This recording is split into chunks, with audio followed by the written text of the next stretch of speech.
आज प्रत्येक झोनमध्ये सोलापूर महानगरपालिकेच्या काही जागतिक बँकेने पाणी पुरवठ्याची जी योजना आहे त्या संदर्भामध्ये नागरिकांची बैठक बोलली होती.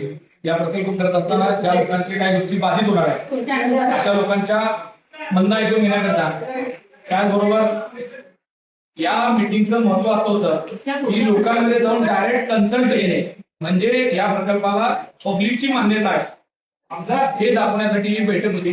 पण या बैठकीमध्ये आल्यानंतर एक गोष्ट लक्षात आली की 80% लोक हे झोनमध्ये कर्मचारी, महापालिकेचे कर्मचारी आणि काही नागरिक जे इथं दुसऱ्या कामाचं काम करायला आले होते त्या लोकांना खुर्च्यावर बसवलं आणि ही पेपरवर दाखवणारी 5वी मीटिंग झालेली आहे.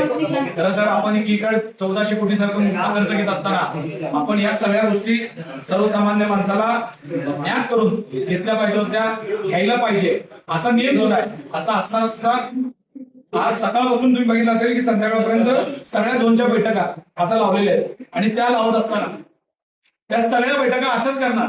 झोन अधिकारी त्यांची टीम बसणार आणि पुन्हा शूटिंग काढून दाखवणार की आम्ही लोकांमध्ये जाऊन या प्रकल्पाला मान्यता घेतली.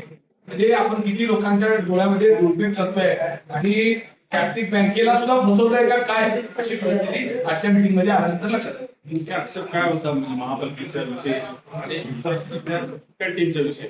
नाही, आक्षेप असा आहे की जागतिक बँकेने कर्ज देत असताना त्यांनी काही नियम घातलेले आहेत, त्यांच्या काही अटी आहेत. त्याच्यातलाच हा भाग, त्याचा भाग असा आहे की लोकांपर्यंत जाऊन या स्कीम संदर्भात लोकांना अवेअरनेस करणे.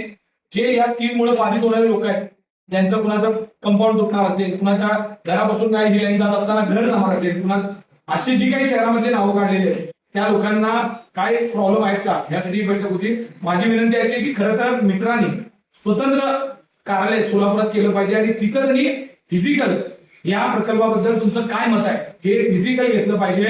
ऑनलाईनच्या पोर्टलवर जाऊन लोक तक्रारी देत नाहीत. लोकांना तो इंग्लिशमध्ये असलेल्या सगळी माहिती लोकांना कळत नाही. खरं तर ह्याचे ड्रॉइंग सुद्धा सर्वसामान्य सोलापूरकरांना बघायला मिळायला पाहिजे होते. ते सगळे ड्रॉइंग लोकांना उपलब्ध झाले पाहिजेत की लाईन कुणाकडे जाणार आहे आणि नुसतं पाईपलाईनचं काम होणार नाही तर त्याचबरोबर याच्यामध्ये टॅक्स वाढीचा विषय आहे तर हे पैसे मिळणार आहेत. म्हणजे एका कामात दोन आहेत. पाणी लावणार असं जर मिळेल असं सांगितलंय पाईपलाईन तर त्याचबरोबर तुमचा टॅक्स सुद्धा वाढवणार आहे.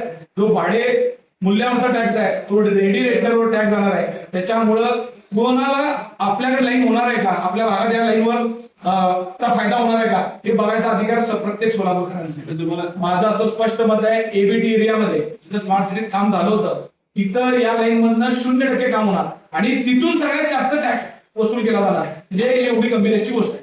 आजच्या बैठकीत तुम्हाला पाण्याच्या टाकी किती होणार आहे, कुठल्या भागात काय होणार आहे, किती किलोमीटरची लाईन आहे ती माहिती माझ्या सुद्धा तरी तुम्हाला सांगितलं बोर्डामध्ये अशाच पद्धतीनं माहिती दिली. लोकांचा कन्सर्न घ्यायचा आहे. एखाद्या व्यक्तीला अमोल शिंदेला किंवा एका व्यक्तीला नाही आहे. 10 लाख लोकांना त्यांचा कन्सल्ट घेण्यासाठी ही बैठक आहे आणि अशा बैठका एखाद्या खोलीमध्ये घेऊन आपलीच माणसं बसवून फेक मिटिंगा करून जागतिक बँकेला फसवण्याचं काम सुरू आहे असं माझं